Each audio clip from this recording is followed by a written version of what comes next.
SSC GD constable का भी आपको पता है एग्जाम की डेट आ चुकी है। नॉर्मलाइजेशन पे बात करते हैं, काफी बच्चे कह रहे थे कि भैया नॉर्मलाइजेशन किस तरह होती है और नॉर्मलाइजेशन के एसएससी जीडी में क्या रोल है। ठीक है, तो आपको मैं नॉर्मलाइजेशन के बारे में पूरा समझा देता हूं भाई। नॉर्मलाइजेशन एसएससी जीडी में किस तरह होती है।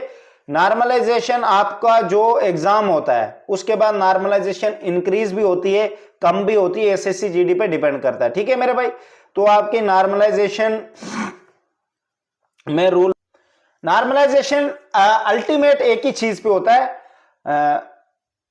पेपर डिफिकल्टी पे। सिर्फ एक बात ध्यान रखना, पेपर डिफिकल्टी पे, कौन सी शिफ्ट में पेपर इजी आया है, कौन में डिफिकल्ट आया। अब इस चीज का कैसे पता चलेगा, अब मुझे बताओ ना, मैंने पेपर दो बंदों के आगे रख लिया, एसएससी को कैसे पता चलेगा कि टफ किसको आया। टफ तो होता नहीं लिखा हुआ भाई, है ना।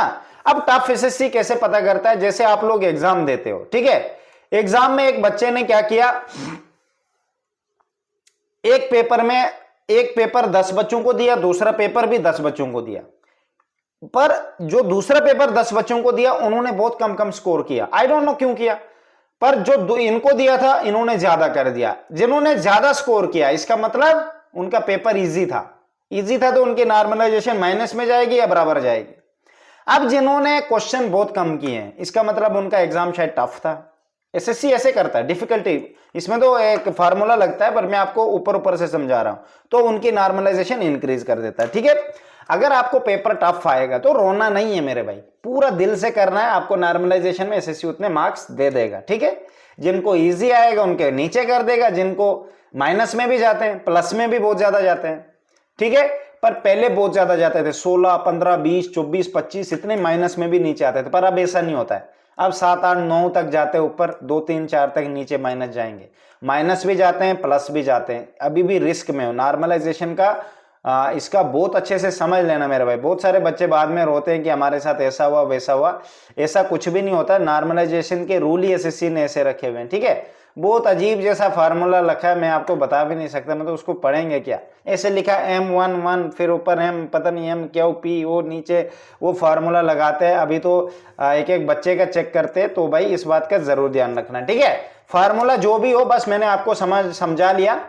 एग्जाम का जो भी नॉर्मलाइजेशन होता है एग्जाम की डिफिकल्टी पे होता है कि कितना डिफिकल्ट था, उस हिसाब से कराते हैं। समझ गए मेरी बात, आपने यही सोच के चलना है कि अगर मुझे डिफिकल्ट आया, पर आपको वो भी नहीं पता चलेगा क्योंकि ये चीज का पता सिर्फ एसएससी को चलता है कि डिफिकल्ट कौन सा था, इजी कौन सा था। बच्चों की परफॉर्मेंस पे डिपेंड करता है कि कौन सी शिफ्ट में बच्चों ने बहुत बढ़िया पेपर किया, कौन सी शिफ्ट में नहीं किया। जैसे एक दिन में 3 शिफ्टें होती है, एक में बहुत ईजी आया, दूसरे में बहुत टफ आया, तीसरे में भी इजी आया, तो एसएससी को पता होगा अच्छा इस शिफ्ट में टफ आया, इनमें सब में मार्क्स इंक्रीज कर दो। बैलेंस करता है वो लास्ट फाइनल में, सबका एवरेज निकाल के बैलेंस करता, सब बच्चों के इतने इतने मार्क्स होने चाहिए। अगर किसी शिफ्ट में बहुत ज्यादा हाई स्कोर जा रहा है तो इसका मतलब उनका माइनस करना पड़ेगा और उन स्कोर को एडजस्ट करना पड़ेगा दूसरे जिन बच्चों का लो स्कोर आ रहा है। समझ गए मेरी बात, इसे नॉर्मलाइजेशन कहते हैं। आप बच नहीं सकते इससे, इससे बचने का यही एक तरीका है, जितने भी क्वेश्चन करोगे अच्छे से करना, बात खत्म। बाकी लक पे डिपेंड है, आपको उतने मार्क्स ही मिलने, कोई कुछ नहीं होने वाला है क्योंकि अभी कुछ भी डिसाइड नहीं होता है। अभी के बाद फिजिकल है, उसके बाद डॉक्यूमेंट वेरिफिकेशन है, फिर मेडिकल है, कहां लास्ट तक जाना है।